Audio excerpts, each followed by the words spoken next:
So I would like to introduce Ciara Brehony. I hope that I am pronouncing your name well. Yeah, perfect. Okay. So Ciara will speak about democratic school in Wicklow in Ireland, and we will hear about the school where students are fully participating in their education. So don't be afraid to ask also questions in the discussion, which will be facilitated by Suza. So enjoy and see. It's up to you, Ciara. Passing the word. Thank you, Rosa. Yes, lovely to see you again, and hello to everyone. I'm currently in school at the moment, and I did make an announcement at our morning announcements that this room was booked, and there's a sign on the door, please don't come in, but there will be somebody who doesn't read the sign and barges in. There's a few bean bags in front of the door, so hopefully they don't. So yeah, I'm not sure how many of you know about democratic schools or have experience of them. So just a little history. So we're the first one in Ireland. They exist all over the world, but something about Ireland being out on the edge of Europe, we're often what we call paddy last, catching up on things. We do eventually, and then we do it really well. There's now 3 more schools opened. Another 4 will open in September, and another 3 or 4 in the seedling stage. So it's a very exciting time.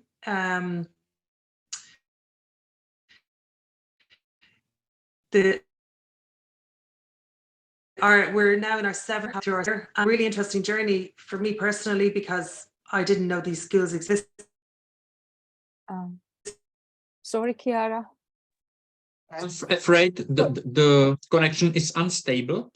So maybe the best way how to do or how to solve the problem is to switch off the video. Switch off the video. Yeah, no problem.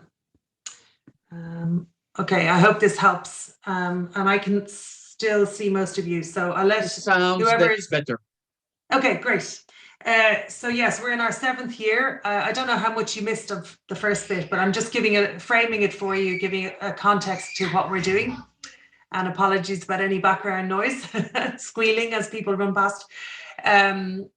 So I had never heard of these schools before, and it's been a really interesting experience going on this journey alongside some of my own children and the other students in the school. We now have 44 students, and by after Christmas we'll be up to 50. So COVID did slow things down. So in terms of the school growth, so we really had to learn on the fly. One of our favorite phrases is we are building the plane while flying it.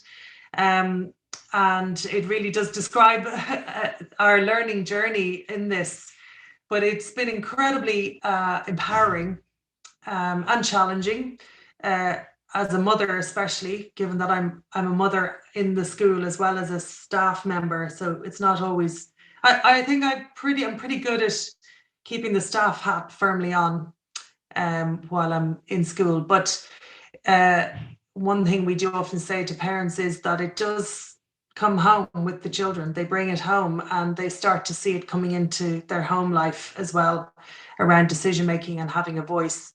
And the most powerful thing in what we're doing here is we are giving children a voice, and they are so ready to use it. And it's very exciting. As I said, it has its challenges, absolutely. It really highlights the very ingrained biases that we don't know we have. So the way the school is set up is democratic, but we have brought in many elements of sociocracy as well, which has been very interesting and exciting for us. And I hope you can still hear me okay. I'm noticing some of the videos are a little jerky, so hopefully you're getting it all. Thank you, I saw a nod there.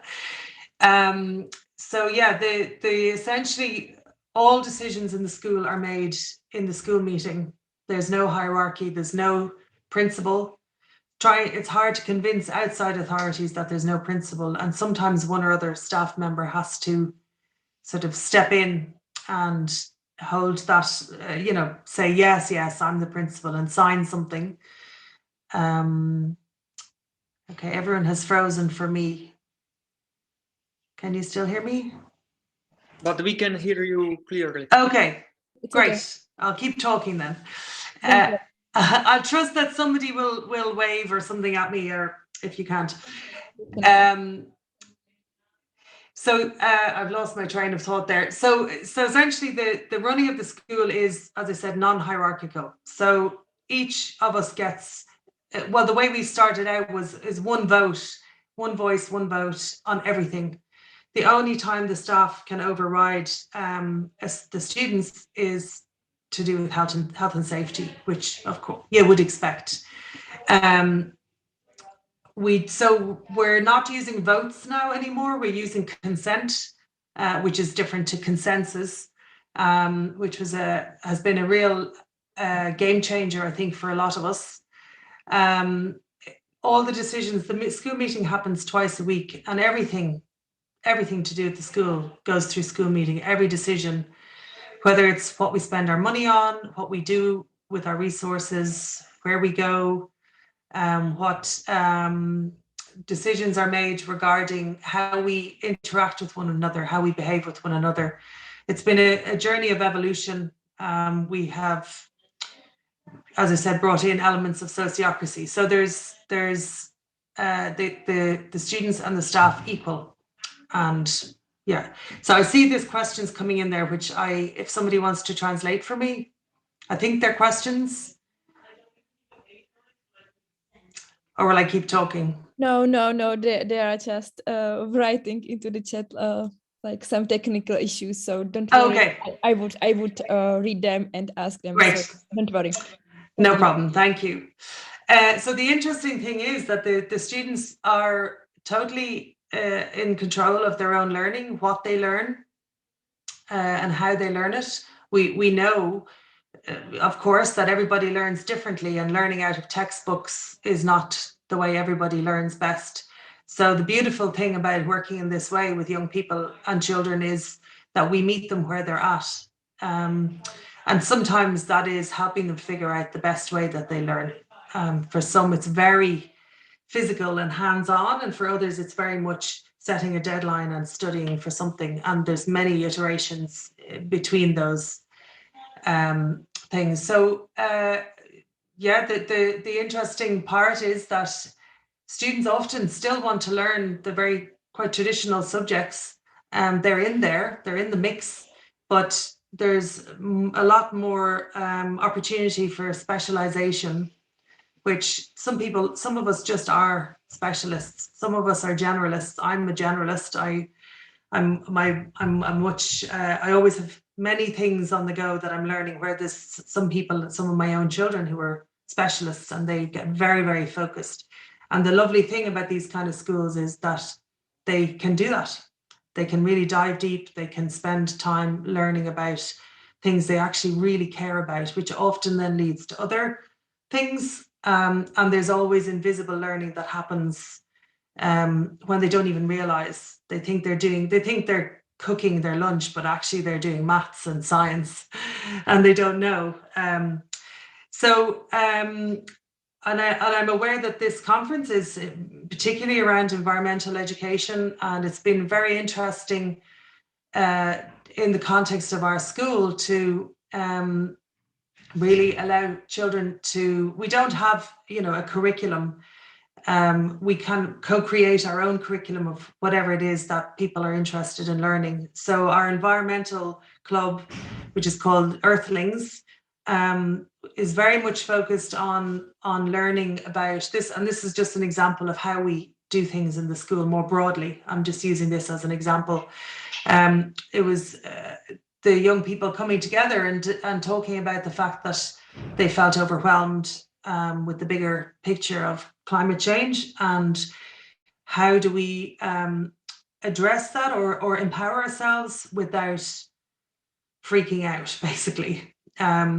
So we came up with a sort of ideas for ways that they felt they could do things that were practical, that were, ways to feel like they were contributing or doing something proactive and positive. And we came up with a list, and it was very much about keeping it focused on themselves, their school, their home, their local environment, as opposed to thinking of the bigger picture, which is where the overwhelm often comes in. But then connecting it into bigger things like protests in Dublin, going into Dublin, making their signs and going into the Fridays protests and things like that is hugely empowering, and those are the moments where they see, oh, I'm connected to something bigger. So it's a very organic way that we work, but the most key thing is that the children have a say in directing what they want to learn and how they learn it, and there's lots of collaboration together. I can keep talking about this, how we work in this way, and give examples, but I'm also happy to take questions as we go if anybody has anything they'd like to ask from what I've said so far. Or will I keep? Yeah, maybe I jump back a little bit to the beginning when you mentioned that you changed to consents from votes. Would you please elaborate on that? Because I'm also, if you allow me a personal note, I'm also working with a democratic study group. It's not a school, but we do this practice, and I would like to know more about it. Yeah, of course. Thank you. So, democracy, we live, Ireland is a democratic republic, and in theory democracy is great in that everybody has a vote and everybody has an equal vote. And what we discovered in practice, though, is that at times when there is a minority, if you're voting for something, if there's the minority vote who were voted against, we wanted to also meet those people where they're at, find out why they're voting against. And of course, we were doing that anyway. We were always very curious and having the conversation. But then discovering the use of consent through using sociocracy was, as I said, it was a game changer. So essentially, the way that works is, it's unlike consensus where you're trying to get everybody in agreement, everybody to agree, which is like impossible a lot of the time. Consent works, we talk about our range of tolerance. So if we're discussing something that has different opinions in the room, if you can talk to one another in relation to, well, what is your range of tolerance? What is my range of tolerance on this subject? So for example, saying, okay, this wouldn't be my first choice. This wouldn't be what I would like to see happen, but it's within my range of tolerance to try it. It's very different to saying I object, or I'm blocking this, and people can do that, but there's an invitation then to, okay, that's, of course, you're perfectly within your rights. So there's more discussion needed, more to find a common ground where we can find a way to meet one another on this, where everyone's needs are met. Ideally, we're trying for a win-win. And also built into that is a review. So if we're agreeing to try something, that there's a date set in the future, near future, to review it and see, okay, how is this working? And often people will say, actually, it's fine. Yeah. Oh, yeah, I forgot I was disagreed with that. Or so it's just an opportunity to try things out. And it also really encourages that sort of willingness to, okay, I'll try it, and it's good enough for now and safe enough to try is a phrase used in sociocracy. And it's a very helpful one to frame it for young people around decision making, where they feel like, okay, I'm not being overpowered because the majority are voting against me. I'm being given a chance to say, yeah, okay, I'm willing to try this and see how it goes. Mm-hmm. Does that answer your question? Yeah, thank you very much.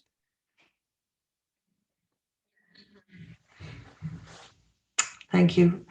Any other questions, or will I? So I'm curious, is there any particular direction that people are, do you want to know more about the way we work, or the kind of things we've been doing, say, in our environmental group, or is there any particular, this is how we work here. It's very co-created and organic.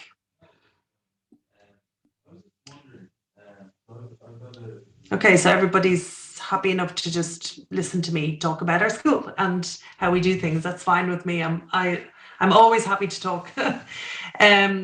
So yeah, the environmental club, I'll use that as an opportunity to. The challenge I find working in this way, because it is challenging, is that they don't always make the choices you want them to make. And as the adult, it can be difficult to say, well, I think this is more important. I mean, I as an adult have an equal voice to them. There's a lot more of them than me, and than the adults. It's incredibly humbling, though, to see how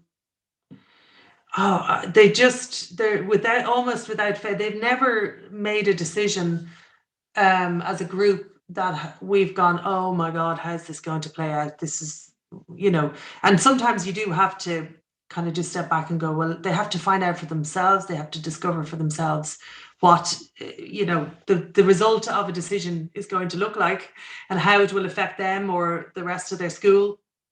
And that can be difficult, but there's huge power in doing that and allowing them to find that out for themselves.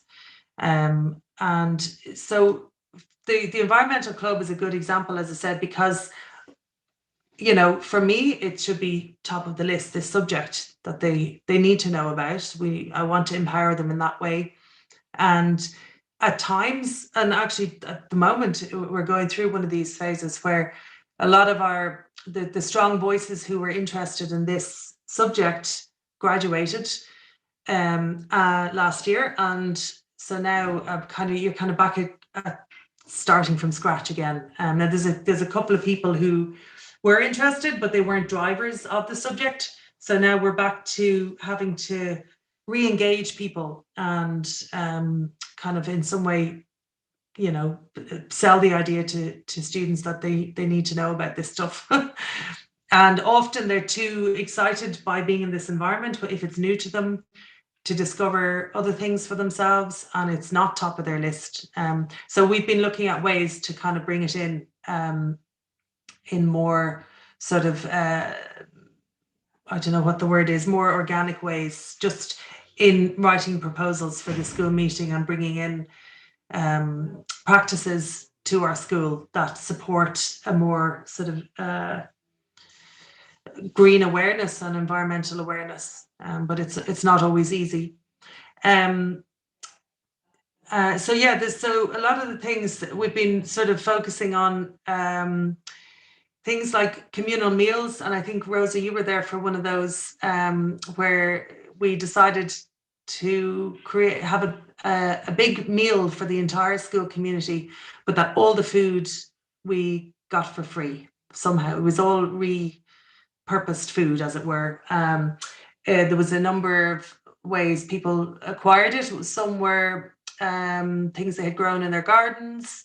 Some were our local supermarkets throw out food, and there's a group that I'm involved in who collect the food, and we redistribute it to homeless charities and other charities in the area. So occasionally we go, oh, we're going to have a feast, let's go and see what we can get there. So all the food was for free. We asked students if they were going to contribute something, that they don't buy it, that it's something, one of those packets that's sitting in the cupboard at home that's been there for ages and is still within date, but they haven't used, things like that.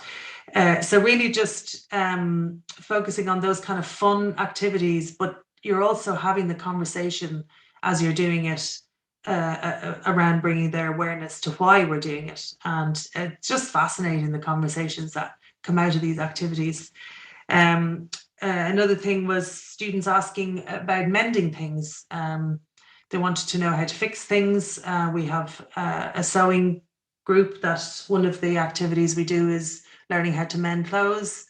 And we now have a wood workshop, so people are keen to get started on actually mending furniture. So that then brings in conversations around reuse and reduce and recycle and things that they hear all the time, but there's a different quality to it when you're bringing it in a very hands-on kind of way where it's fun. They're learning how something works by taking it apart. You just rather than it being sitting down and watching a PowerPoint about climate change, they're doing these activities that are hands-on, that are fun and interesting, and through that then the conversations happen. And then you see that feeding into, say, we have a debate club, and out of conversations around the kitchen table, subjects get brought to the debate club out of that. And we do also use local resources, different places that we can go where there's a lot of work done, maybe on an exhibition or an activity centre where that is the focus. So it's a very holistic way of working. Sorry, somebody's trying to get in the door. Okay, they read my sign. So it's a very holistic way of working, you know, that a child doesn't need to sit down and read something out of a book or watch a PowerPoint to actually get way more information than they would, you know, because it's organic and it's an exchange with their peers in a very free way. And I'm just trying to, there's lots of other ideas talking about, like we've gone foraging, there's talk about they want to make a farm, but then the conversation comes up around, well, who takes care of the chickens when we're off on the summer holidays, and who comes in and waters the plants during the summer, you know, because we've tried, and there's an example of things that we've tried, and even though as the adult you're going, I know this isn't going to work, but you have to just bite your tongue and let them find out. But then, you know, then there's the surprises. We come back and, oh, there's potatoes there anyway, even though nobody was taking care of them. So yeah, it's all a very organic way of learning. And just to give an example, it's a different sort of example of allowing children to discover how they learn and how they acquire information. One of my own sons, and Rosie, I'm not sure if you heard this story. If you did, sorry to bore you. One of my own sons, my youngest, is dyslexic, and around the time he decided, we were setting up this school, and he was 9 at the time, and in mainstream primary school, really hadn't the reading and writing he just did not, he didn't find them easy at all. Lots of, you know, reversing his letters and numbers. And around the time he made the decision that yes, he was going to come to the school, because we left it up to them. His older brother was already signed up and ready to go.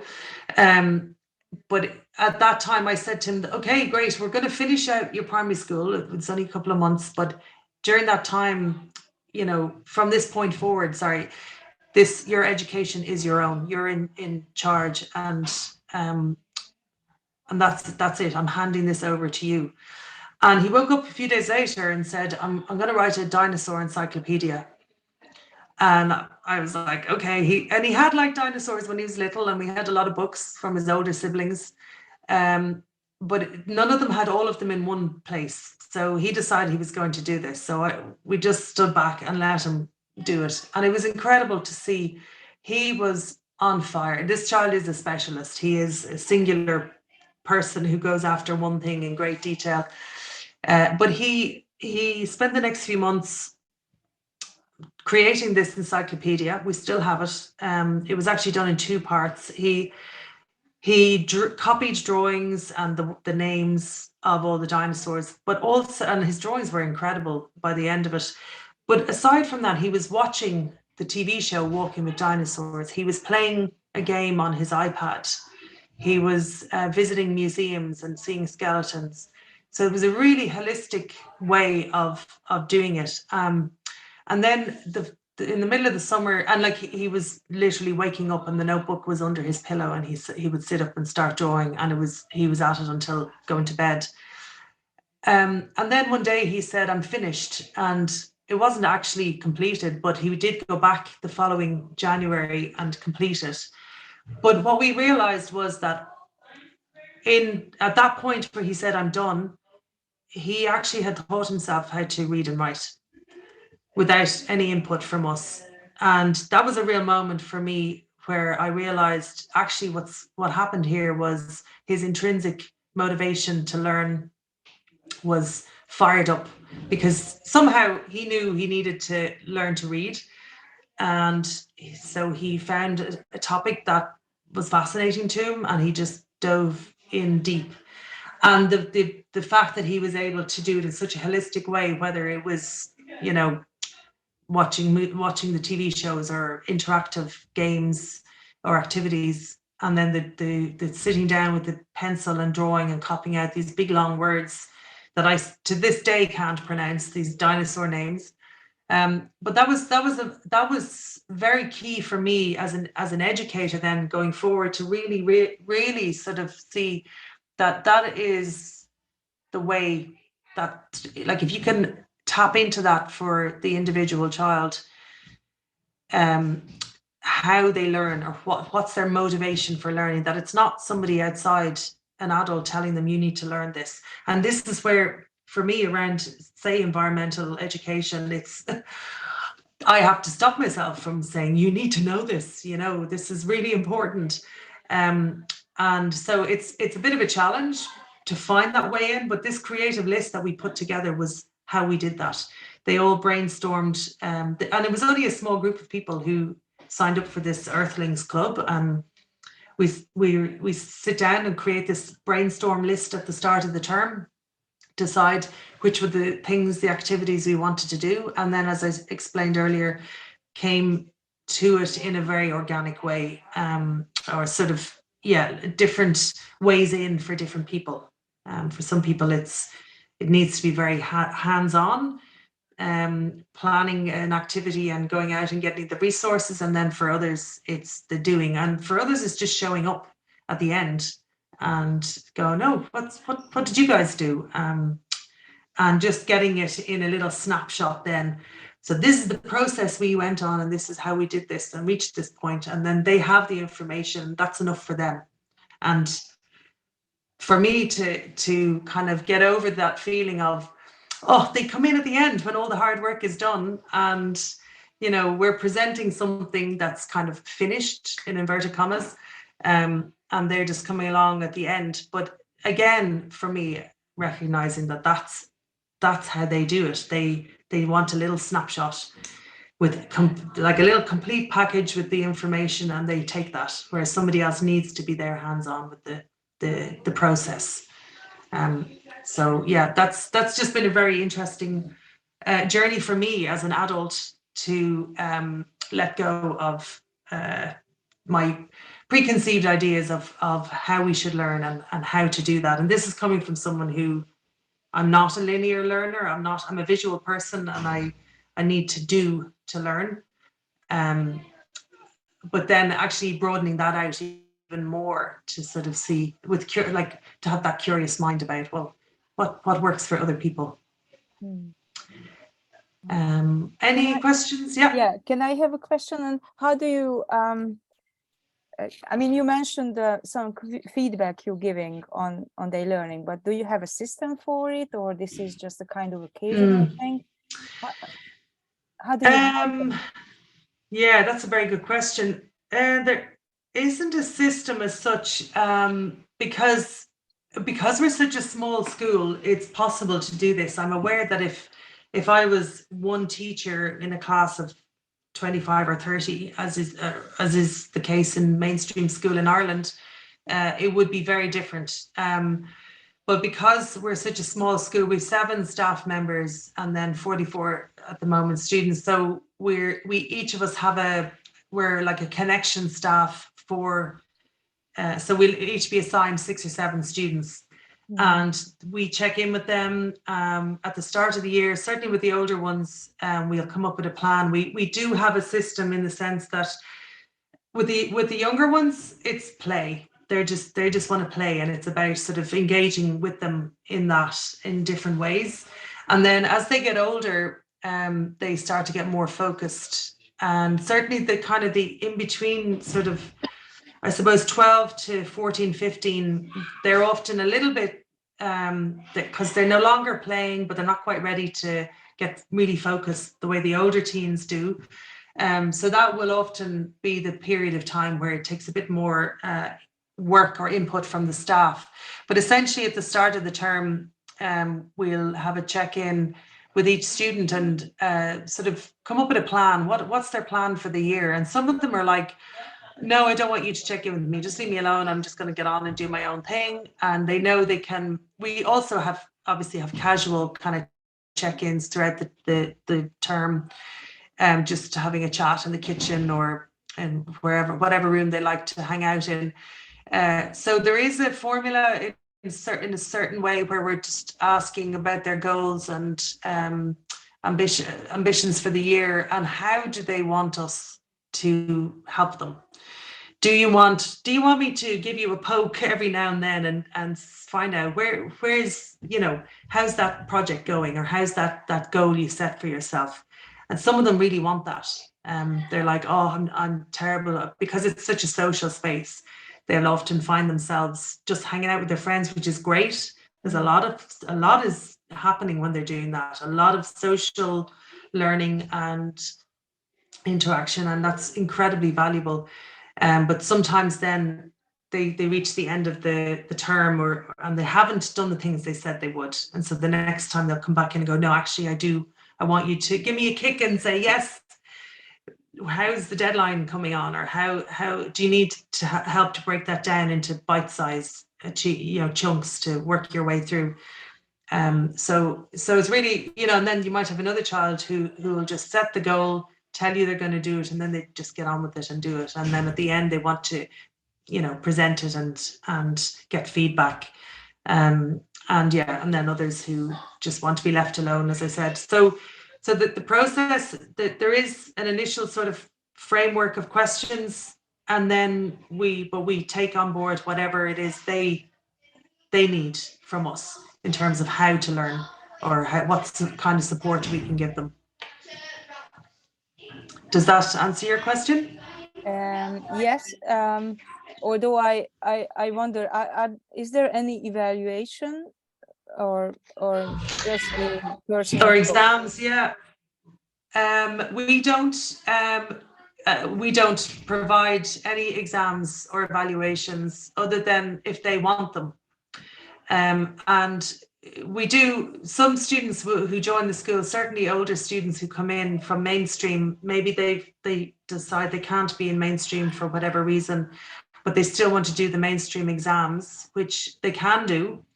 Not one yet has actually followed through on that. After a number of months, they realize, I don't have to do those 6 or 7 subjects. I can do this other way, which is just focusing on the 3 subjects that I really love.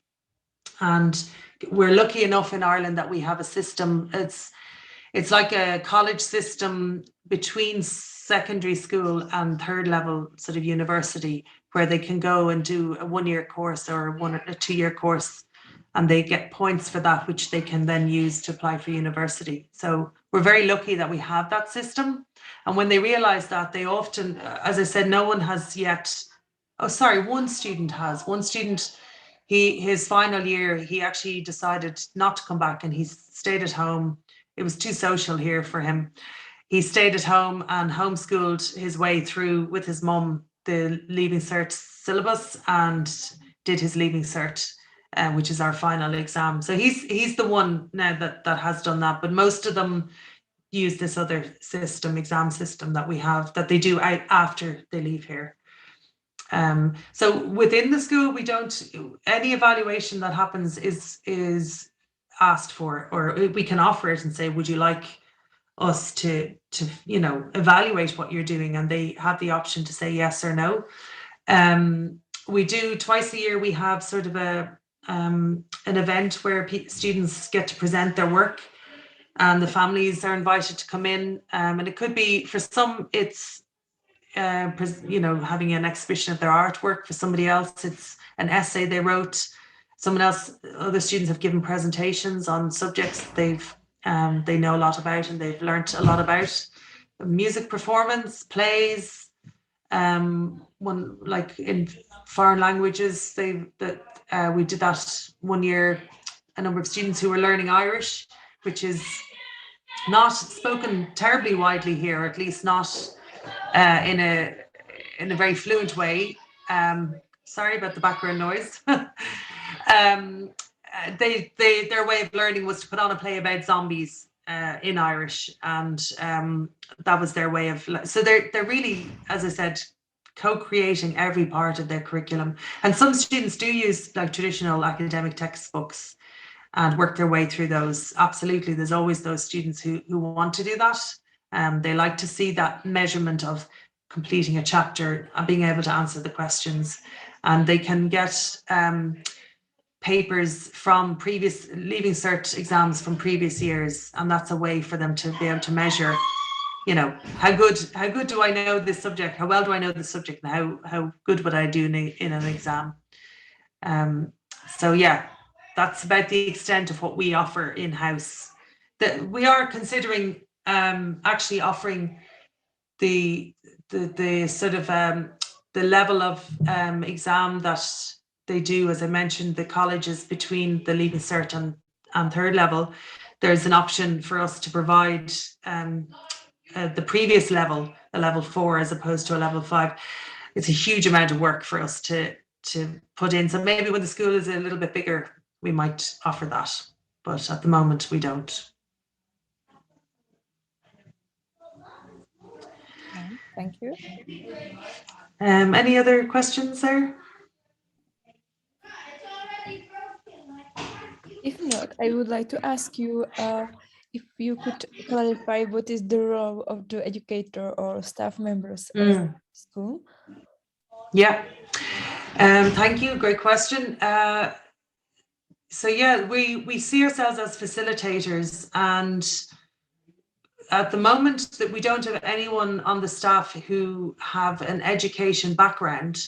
Now we have in the past, and I think our experience has been, if people come to us from an education background wanting to work here, it's because they're unhappy with, their school experience, so they want things to be a little bit more alternative, or but then they find us and they're very excited, and then they come in and they're like, what? Oh, this is way more than I thought it would be. And they go through the same process that a lot of students do, which is but somehow the adults are not as, it hasn't worked out as successfully for them all. Some have stayed and some it was just too extreme. So I'm not quite answering your question, I'm aware, Rosa. Just giving you a bit of framework that our staff members come from all kinds of backgrounds, and really our role here is, well, to facilitate the children, first of all, finding out how they learn, and then helping them find the resources they need to achieve that. So it could be anything from helping them find an online course to liaising with these PLC colleges that I mentioned, or it could be helping them buy resources, or finding a tutor to come in. We have a lot of the classes we run are facilitated by parents as well.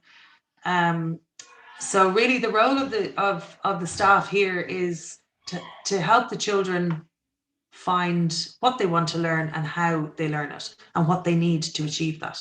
That's it, really, in a nutshell. And of course, there's a lot more to it than that. There's a lot of everything from being a shoulder to cry on or emotional support to very tedious admin jobs. And we wear many, many hats. And it's probably the most challenging thing I find about this work is that you don't get to just focus on being a facilitator, a hands-on kind of on the ground facilitator, you also have to wear all these other hats. Having said that, I think we are, as the school is growing, we are evolving more into having staff whose primary role is being hands-on, especially as we've more and more little ones, that there's some staff that's really their main focus. And then there's other staff who their focus would be more on sort of admin tasks. And it's kind of working itself out organically. Thank you. I'm curious, is there, oh yeah, no, I'll leave it there. Yeah. Any other questions?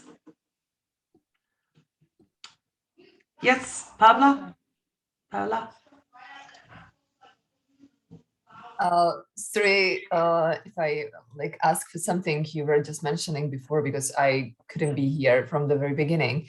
But my question is, you said you are trying not to assess the work of your children, but how do you deal with the issue of giving feedback? Because usually when we are collaborating with other people, it is important to give feedback, the positive one and the negative one as well. So of course, yeah. Yes, how do you do it?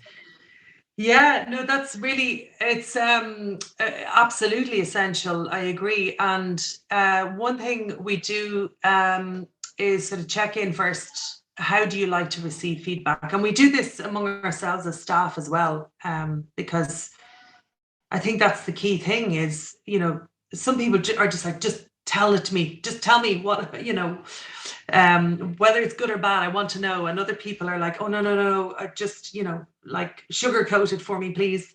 And it's really important to if possible, meet the individuals on that. So it would be part of the getting to know them in the early stages and our initial kind of check-ins. It would be, I suppose the bottom line is, if a student wants to know feedback, they'll ask for it. And this tends to happen more as they get older. They do look for it. But because there's no curriculum outside of what they set for themselves, there isn't really a need for ongoing evaluation or feedback. If they're working on something and they bring it to you and they show it to you and they're clearly looking for feedback, then there's always, that's an opportunity to do that and to do it in a as meaningful a way as possible. But first asking what are they looking for? Because some people just want to share what they did and they're excited by it and they don't need anything more than that. And we're lucky that because we're not answerable to anybody outside of our own school, in terms of what they're achieving, and I say that in inverted commas, we have the benefit of being able to just I suppose respond to what they need in the moment, and they will, if they're aiming for something. Let's say the older students, if they're preparing to leave and that's when they start to look for something that's much more, no, I also want to know, like, what do I not know? What should I know that I don't know yet? Or asking for what kinds of things what kind of questions should I be asking? And those sort of more constructive. So yeah, constructive feedback is always good. Does that answer your question? I'm aware that because of the way we work, that it may not be applicable to where your question is coming from.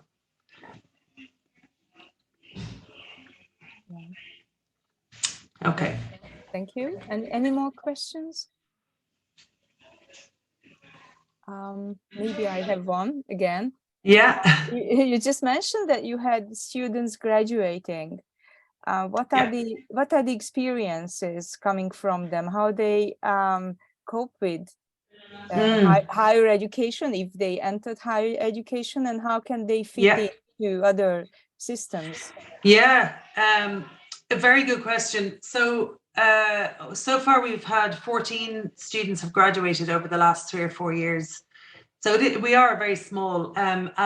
They have all gone on to further education, with one exception, which is one of my sons. He just graduated in June, and he's just taking the year he went traveling, and he's volunteering in the school and working, and he's saving up to do a college course in Norway.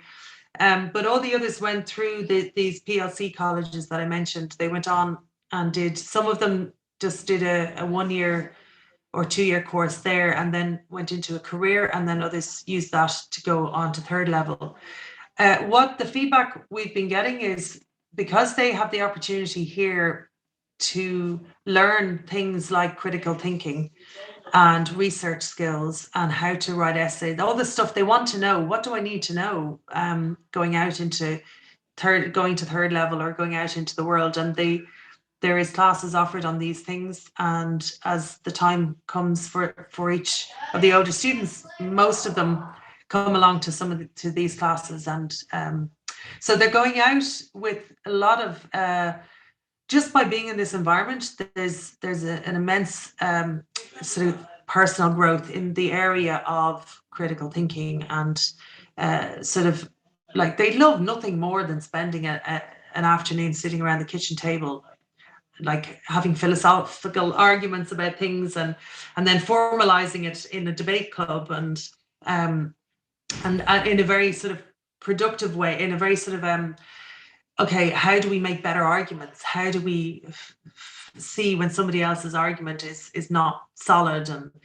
And so the skills that they're bringing with them are actually, because we do have parents who say, how do they cope with the real world out there? And in fact, they're learning it in a very hands-on way here of how to ensure that they have a voice and are listened to. That they learn ways to present themselves or to ask questions. They're incredibly comfortable talking to adults. It's very rare you'd have a child or a teenager in the school who doesn't, who feels uncomfortable or afraid to speak up to an adult. And that's actually the biggest feedback we get from people, say, coming into our open days or at our public meetings, is just the ability of these young adults to just advocate for themselves and speak in a room full of adults, no problem. So there's a confidence there that they're not even aware they have. And so when they go into third level, all of these skills kind of come into play then, and they're very capable of actually, they're also there because they've had the opportunity to discover across the years what are they interested in, and to try things out and to explore things at a level that is often already third level and is not necessarily aimed at their age, as inverted commas there. Does that answer your question? Yeah, thank you. Yeah. Somebody else questions? No?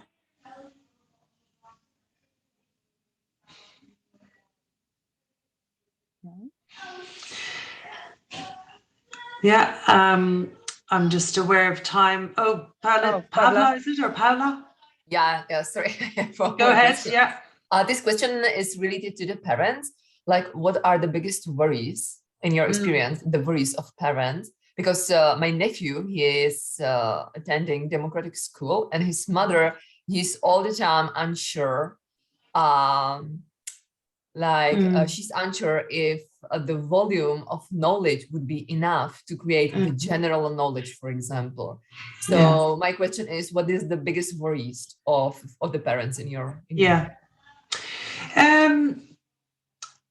I really, first of all, I really hear that's a very common worry. There is certain things that will they learn to read? Will they be able to go to university? And yes, the more general knowledge one has come up occasionally, but not very often. I think part of that is that, so if you think about how they spend their time here, is not sitting down with, okay, this 40 minutes we're studying this subject, and then we're studying the next subject for the next 40 minutes. They're doing it all the time, essentially. And so everyone has a device of some sort or the other, maybe not the little ones fully, but they do to some extent. Anything they want to know, they can find out. So they're constantly learning and educating themselves. And again, even they're not even always aware they are. And we might look at the topics they're choosing and be critical. But I'm constantly amazed at how much, like, so many times I've had conversations, whether with my own kids or with other students, and I'm looking at them going, how do you know that? Like, such a random thing about, I don't know, World War II or whatever, science, and I'm just gobsmacked that they know these, and they're like, oh, we were talking about it in school, or I'm interested, so I looked it up. They're doing that all the time. So that's the general knowledge one I wouldn't worry about. But I understand we use exams in the mainstream as a way of measuring. It's something we say to parents when they're signing up to the school. We're not going to give you, the Friday spelling test results and then the end of term exam results or the end of year. We're playing the long game here. The learning that happens is only really when you look back and like I explained with my son, where we thought he was doing in a dinosaur encyclopedia, but he wasn't. He was teaching himself to read. And that's it. So there's a trust that's needed there. And parents do get wobbly at various points. They'll often come in and they're excited to be here. They found a solution to, say, with an older child, if they're in a crisis or they can't be in mainstream school. But then equally, we have other families this is what they've been looking for. And they're very excited. They've already made the leap in their heads to this way of educating. So we get a mix, and the parents who are led here by their child, in other words, that the child has not been happy in school and ends up with us, they're the ones that we will often check in with and say, it's really important that if you have a worry, that you come and talk to a staff member or another parent, because often it's just having the conversation that they go away going, oh yeah, it's actually fine. Whereas if you're in an echo chamber at home, talking in circles with your other half, or you have a critical voice in your ear in the shape of a family member or a friend, it can really undermine the student's experience. So we're very clear with parents that we only have one part of it. You as parents have the other part, and it's essential that they're getting that support at home and the trust. And if the parents need support, then they ask for it. They're not always very good at doing that, but it's like anything. If we talk about a worry we have, we realize, and you can pick it apart a little bit. You either get to the heart of what's actually causing the worry and you can address it, or you pick it apart and you realize actually there's nothing there. It's just hearsay. It's that, we all know this, don't we? Those kind of collective ideas we have about something, but when you actually examine them, there's no substance to them. So it's a bit of both. But the biggest worries would be the learning to read and getting to third level, and both of them happen here. So, but it does, as I said, for some people, it takes a bit of work on our part to kind of help them build that trust. Well, thank you very much. Actually, I really enjoyed your story, because it confirmed me in many ways that what I'm doing in my personal work in my school is good, and you basically made my doubts disappear, really many doubts, because we just started 3 years ago, so we don't have that much experience. And your stories really echoes my stories. I keep hearing and experiencing what you are saying, and I really enjoyed it that we share this experience. And thank you very much for being here. I would like my pleasure. Yeah, and I wish you luck with all the work you are doing, and it's a really good news that the number of democratic schools in Ireland is growing. I wish we can have this here too. And I would like to hand it over to Rosa. Ciara, also thank you for being with us. And now we No are problem. we are gonna have 1 hour break. So see you in the afternoon. Yeah. Thank you, everyone. It was lovely to meet you all or to see you all, and thanks for your lovely questions. Best of luck. Enjoy the rest of the conference.